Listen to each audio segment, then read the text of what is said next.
ॐ तव कथामृतं तप्तजीवनं कविभिरीडितं कल्मषापहं श्रवणमङ्गलं श्रीमदाततं भुवि गृह्णन्ति ये भूरिदा जनाः।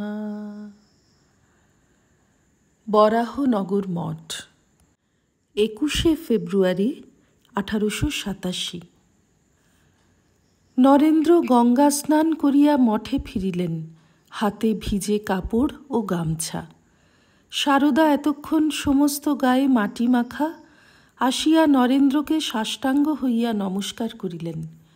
তিনিও শিবরাত্রির উপবাস করিয়াছেন, গঙ্গা স্নানে যাইবেন। নরেন্দ্র ঠাকুর ঘরে গিয়া ঠাকুর প্রণাম করিলেন ও উপবিষ্ট হইয়া কিয়ৎকাল ধ্যান করিলেন। ভবনাথের কথা হইতেছে। ভবনাথ বিবাহ করিয়াছেন, কর্মকাজ করিতে হইতেছে। নরেন্দ্র বলিতেছেন, ওরা তো সংসারী কীট। অপরাহ্ন হইল, শিবরাত্রির পূজার আয়োজন হইতেছে। বেলকাঠ ও বিল্বপত্র আহরণ করা হইল, পূজান্তে হোম হইবে। সন্ধ্যা হইয়াছে, ঠাকুর ঘরে ধূনা দিয়া শশী অন্যান্য ঘরেও ধূনা লইয়া গেলেন। প্রত্যেক দেবদেবীর পটের কাছে প্রণাম করিয়া অতি ভক্তিভরে নাম উচ্চারণ করিতেছেন। শ্রী শ্রী গুরুদেবায় নমঃ, শ্রী শ্রী কালিকাयै নমঃ, শ্রী শ্রী জগন্নাথ সুভদ্রা বলরামেভ্যো নমঃ, শ্রী শ্রী ষড়ভুজায় নমঃ, শ্রী শ্রী রাধাবল্লভায় নমঃ, শ্রী শ্রী নিত্যানন্দায় শ্রী অদ্বৈতায় শ্রী ভক্তেভ্যো নমঃ, শ্রী গোপালায় শ্রী শ্রী যশোদাयै নমঃ, শ্রী রামায় শ্রী লক্ষ্মণায় শ্রী বিশ্বামিত্রায় নমঃ। মঠের বেলতলায় শিব পূজার আয়োজন। রাত্রি 9টা। এইবার প্রথম পূজা হইবেক। 11:30টার সময় দ্বিতীয় পূজা। 4 প্রহরে 4 পূজা। নরেন্দ্র, রাখাল, শরৎ, কালী, সিঁথির গোপাল প্রভৃতি মঠের ভাইরা সকলেই বেলতলায় উপস্থিত। ভূপতি ও মাস্টারও আছেন। মঠের ভাইদের মধ্যে একজন পূজা করিতেছেন। কালী গীতা পাঠ করিতেছেন।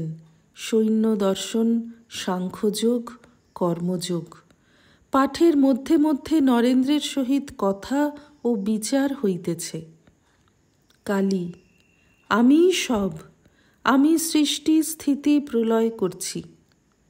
নরেন্দ্র: আমি সৃষ্টি করছি কই, আর এক শক্তিতে আমায় করাচ্ছে। এই নানা কার্য, চিন্তা পর্যন্ত তিনি করাচ্ছেন। মাস্টার: স্বগত। ঠাকুর বলেন, যতক্ষণ আমি ধ্যান করছি এই বোধ, ততক্ষণও আদ্যাশক্তির এলাকা, শক্তি মানতেই হবে। কালী নিস্তব্ধ হইয়া কিয়ৎক্ষণ চিন্তা করিতেছেন, তারপর বলিতেছেন, কার্য যা বললে ওসব মিথ্যা, চিন্তা আদপেই হয় নাই, ওসব মনে করলে হাসি পায়।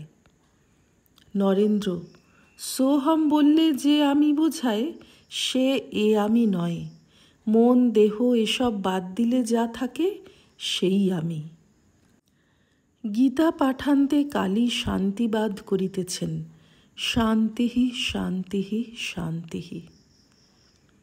এইবার নরেন্দ্রাদি ভক্তেরা সকলে দণ্ডায়মান হইয়া নৃত্যগীত করিতে করিতে বিল্বমূল বারবার পরিক্রমণ করিতেছেন। মাঝে মাঝে সমস্বরে শিবগুরু শিবগুরু এই মন্ত্র উচ্চারণ করিতেছেন। গভীর রাত্রি, কৃষ্ণপক্ষের চতুর্দশী তিথি। চারিদিক অন্ধকার, জীবজন্তু সকলেই নিস্তব্ধ। গৈরিক বস্ত্রধারী এই কৌমার বৈরাগ্যবান ভক্তগণের কণ্ঠে উচ্চারিত শিবগুরু শিবগুরু এই মহামন্ত্রধ্বনি মেঘগম্ভীর রবে অনন্ত আকাশে উঠিয়া অখণ্ড সচ্চিদানন্দে লীন হইতে লাগিল। পূজা সমাপ্ত হইল। অরুণোদয় হয় হয়। নরেন্দ্রাদি ভক্তগণ ব্রাহ্ম মুহূর্তে গঙ্গা স্নান করিলেন। সকাল হইল। স্নানান্তে ভক্তগণ মঠে ঠাকুর ঘরে গিয়া ঠাকুরকে প্রণাম আন্তর দানাদের ঘরে অর্থাৎ বৈঠকখানা ঘরে ক্রমে ক্রমে আসিয়া একত্রিত হইতেছেন। নরেন্দ্র সুন্দর নবগৈরিক বস্ত্র ধারণ করিয়াছেন। বসনের সৌন্দর্যের সঙ্গে তাহার মুখের ও দেহের তপস্যা সম্ভূত অপূর্ব স্বর্গীয় পবিত্র জ্যোতি মিশাইয়াছে। বদনমণ্ডল তেজ পরিপূর্ণ, আবার প্রেমানুরঞ্জিত, যেন অখণ্ড সচ্চিদানন্দ সাগরের একটি ফুট জ্ঞান ভক্তি শিখাইবার জন্য দেবদেহ ধারণ করিয়াছেন, অবতার লীলায় সহায়তার জন্য। যে দেখিতেছে সে আর চক্ষু ফিরাইতে পারিতেছে না। নরেন্দ্রের বয়ক্রম ঠিক চতুর্বিংশতি বৎসর। ঠিক এই বয়সে শ্রী চৈতন্য সংসার ত্যাগ করিয়াছিলেন। ভক্তদের পারণের জন্য শ্রীযুক্ত বলরাম তাহার বাটি হইতে ফল মিষ্টান্নাদি পূর্বদিনেই পাঠাইয়াছেন। রাখাল প্রভৃতি দু একটি ভক্ত সঙ্গে নরেন্দ্র ঘরে দাঁড়াইয়া দাঁড়াইয়া কিঞ্চিৎ জলযোগ করিতেছেন। একটি দুটি খাইয়াই আনন্দ করিতে করিতে বলিতেছেন, ধন্য বলরাম, ধন্য বলরাম। সকলের হাস্য। এইবার নরেন্দ্র বালকের ন্যায় রহস্য করিতেছেন। রসগোল্লা মুখে করিয়া একবারে স্পন্দহীন, চক্ষু নিমেষ শূন্য। নরেন্দ্রের অবস্থা দেখিয়া একজন ভক্ত ভান করিয়া তাহাকে ধারণ করিলেন, পাছে পড়িয়া যান। কিয়ৎক্ষণ পরে নরেন্দ্র রসগোল্লা মুখে রহিয়াছে, চোখ চাহিয়া বলিতেছেন, আমি ভালো আছি। সকলের হাস্য। মাস্টার প্রভৃতিকে সিদ্ধি ও প্রসাদ মিষ্টান্ন বিতরণ করা হইল। মাস্টার আনন্দের হাট দেখিতেছেন। ভক্তেরা জয়ধ্বনি করিতেছেন, জয় গুরু মহারাজ, জয় গুরু মহারাজ। দ্বিতীয় পরিচ্ছেদ। বরাহনগরের মঠ। ঠাকুর শ্রী রামকৃষ্ণের অদর্শনের পর নরেন্দ্রাদি ভক্তেরা একত্র হইয়াছেন। সুরেন্দ্রের সাধু ইচ্ছায় বরাহনগরে তাহাদের থাকিবার একটি বাসস্থান হইয়াছে। সেই স্থান আজি মঠে পরিণত। ঠাকুর ঘরে গুরুদেব ঠাকুর শ্রী রামকৃষ্ণের নিত্য সেবা। নরেন্দ্রাদি ভক্তেরা বলিলেন, আর সংসারে ফিরিব না। তিনি যে কামিনী কাঞ্চন ত্যাগ করিতে বলিয়াছেন, আমরা কি করে আর বাড়িতে ফিরিয়া যাই? শশী নিত্য পূজার ভার লইয়াছেন। নরেন্দ্র ভাইদের তত্ত্বাবধান করিতেছেন।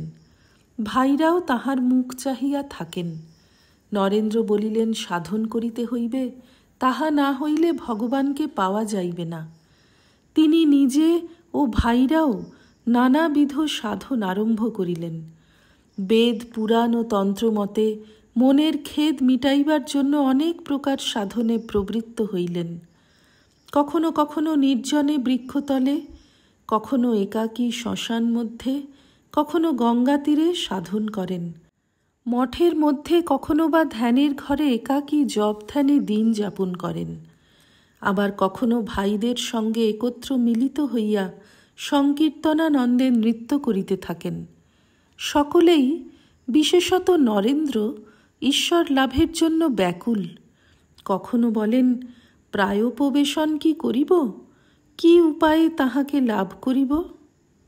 লাটু, তারক ও বুড়োগোপাল ইহাদের থাকিবার স্থান নাই। এদের নাম করিয়াই সুরেন্দ্র প্রথম মঠ করেন। সুরেন্দ্র বলিলেন, ভাই, তোমরা এই স্থানে ঠাকুরের গদি লইয়া থাকিবে, আর আমরা সকলে মাঝে মাঝে এখানে জুড়াইতে আসিব। দেখিতে দেখিতে কৌমার বৈরাগ্যবান ভক্তেরা যাতায়াত করিতে করিতে আর বাড়িতে ফিরিলেন না। নরেন্দ্র, রাখাল, নিরঞ্জন, বাবুরাম, শরৎ, শশী, কালী রহিয়া গেলেন। কিছুদিন পরে সুবোধ ও প্রসন্ন আসিলেন। যোগিনমা ও লাটু বৃন্দাবনে ছিলেন। 1 বৎসর পরে আসিয়া জুটিলেন। গঙ্গাধর সর্বদাই মঠে যাতায়াত করিতেন। নরেন্দ্রকে না দেখিলে তিনি থাকিতে পারিতেন না। তিনি জয় শিব ওঙ্কার এই আরতির স্তব আনিয়া দেন।